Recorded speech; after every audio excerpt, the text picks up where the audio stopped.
What is up, YouTube? Welcome back to the channel. Guys, we have a really interesting, I think is the word I'm going to use for this banner coming this weekend, and I'm a little curious about what you think about it. Do you think this is a banner you have to pull on, or do you think it's a trap? Let's dive right in.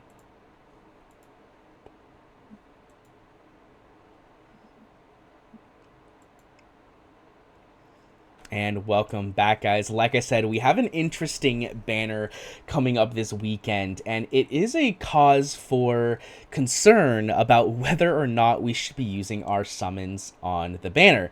And there's an interesting reason behind it. We're gonna have a little bit of how shall I say, potential leaks, the future being held in, there's a lot of interesting things that could be coming to the game when it comes to banners in particular. And so I really want to use that information to decide if this weekend's banners make sense for you to pull on. So let's dive into what this banner is and then discuss the rest, right? So first things first, guys, this is the banner we have going on this weekend. Now, this is by no means a bad banner, but it is not a good banner either. Now, what do I mean by good and bad banners? Well, the epics here are nothing crazy, but they're not bad either. Midon is a very good early game healer. However, she's one of the most dropped epics in the game, and so realistically you probably don't need to pull on a 15x for her, right? Because you're just gonna have a ton of her anyways. Then you have Cyrene, and Cyrene is really good because A, she's part of both the Watcher and the Cultist faction. B, she also provides an additional 12 cost when you place her. She costs 11, so she actually generates more cost than she's worth, which is really helpful in certain situations. She's also, if I remember correctly, one of the 3 accessible fighters for the Cultist faction. If I remember correctly, let me double check that. But I'm pretty sure that there's only like 4 fighters, right? So there's Uridin, Cyrene, Aatrox, and Cerberus, right? And odds of you having Uridin are pretty slim, and if I remember correctly, you do need to have 3 total fighters placed in order to get that 3-star. So if you have access to Aatrox, Cyrene, and Cerberus, you're able to get that. So she has a lot of value when it comes to some of the things that she's capable of doing. Then we have Selkath, who is not good, in my personal opinion. I don't think he's good. He's got a lot of about him. Then we go into the Legendaries, and the Legendaries are niche. 2 of them, at least, are very niche. First things first is here we have Kriya. Kriya is not a bad champion, but she's not a good champion either. Kriya is the reason I was able to clear my first stage 18 in Gear Raid 1, because she was just strong enough with the gear that I had to actually be able to do the damage I needed her to do. However, she is outshined by almost every single mage in the game. She's just not that good. Iona, an epic mage, does more damage than her in similar or the same gear.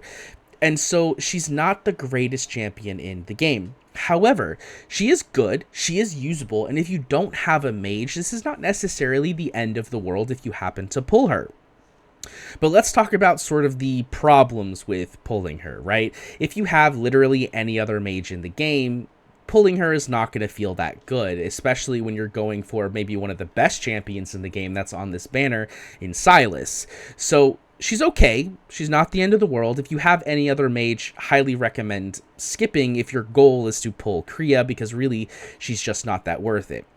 Then we go into Aurum. Now, Aurum is a good champion. He has several uses.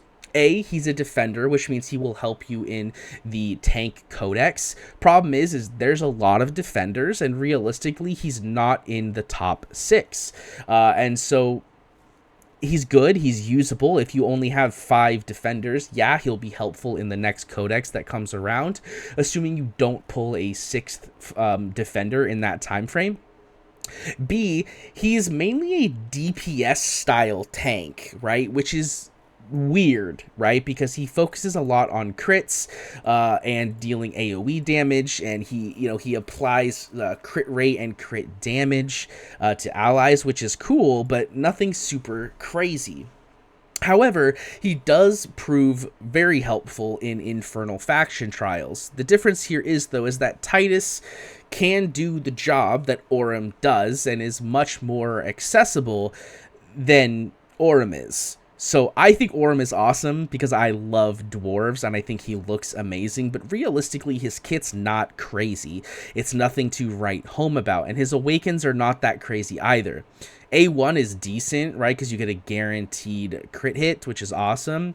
A3 helps you get him out a little bit faster, and then A5 restores rage when you're hitting a burning target, so you get to ult more often, and his ult is pretty good, giving him AoE damage and burning. So he's not a bad champion, but really pulling for Aurum is probably not the greatest decision you'll ever make in Watcher of Realms. But then we have the bait part of the banner, which is the best DPS, single target DPS, at least in the game, in Silas. Silas is by far one of the strongest single target DPS champions in the game, especially when you have his bond available when you have Vierna. If you don't have a Silas, you do have a Vierna, or even if you don't have Silas or Vierna, you are gonna be tempted to pull on this banner because the odds of getting a Silas are just that good. It just will feel so good if you happen to get your hands on a Silas. He's amazing. Even if you have a copy of him, his A1 is amazing. His A3 is amazing. His A5 is amazing, right? Having an A5 Silas gives you an incredible amount of damage for single target locations, for places such as Nightmare Void Rift on the bosses, for places such as Guild Boss. We do have a potential new guild boss that's coming out to the game. But here is the sort of minor problem that we have with this. First things first is we have some banners coming to the game, and I'm going to pull up, this is the spoiler part of the video, I'm going to be pulling up some spoilers here. This is probably one of the biggest spoilers that we have, where we have access to Eovar coming to the game.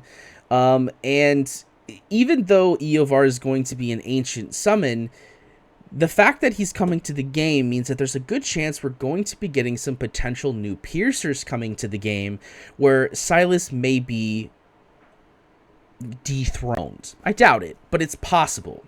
Right? But we also have some other stuff coming to the game. Probably the biggest thing that's going to be coming to the game is this right here. If you've seen Fastidious' video, we have the Queen of Roses, which is a guaranteed 250 banner summon.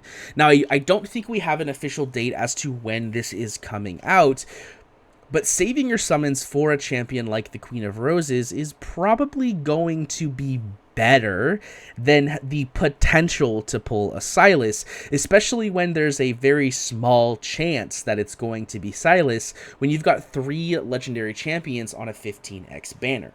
I think that's one of the things about this 15x that a lot of people aren't necessarily realizing is, yeah, sure, there's a 15x, but they've gone from 2 legendary champions to 3. Which I'm not the greatest math person in the world, but I'm going to assume that that is just as good or potentially worse than the 10x is for 2 champions. So, do you think you should summon on this banner? I will say, A, if you are brand new to the game, you are close to hitting a pity, I think this is an okay banner to pull on. The reason I say that is because if you pull a Kriya, it's gonna help you a lot in Gear Raid 1. If you pull an Aurum, it's gonna help you in Gear Raid 2 because you need to have a decent tank for Gear Raid 2. It's also gonna potentially help you in the Immortal Codex when you unlock that because you're gonna need defenders. If you pull a Silas, the game is cracked. It's GG. You're going to fly through content because he's just that good. Even without the Vierna bond, he is very, very powerful. The Vierna bond just helps a lot. So if you are really brand new to the game, you're about to hit a pity, this isn't necessarily the worst banner to pull on because each of these champions has a role and will help you progress your account. The sooner you get a really good mage in order to help you push gear raid 1, the better you're going to be able to get when it comes to the gear for the left side, which is in turn going to progress you in other parts of the game. Same thing with Aurum and Silas. They're going to help you in the early game. However, if you're mid-game, late game, etc., highly recommend you don't pull this weekend, except for maybe a few divines, right? Because there's potential that maybe if you pull a divine, you're going to get a Silas. For example, if we go and we look where I am 3, 6, 9, 12, 15.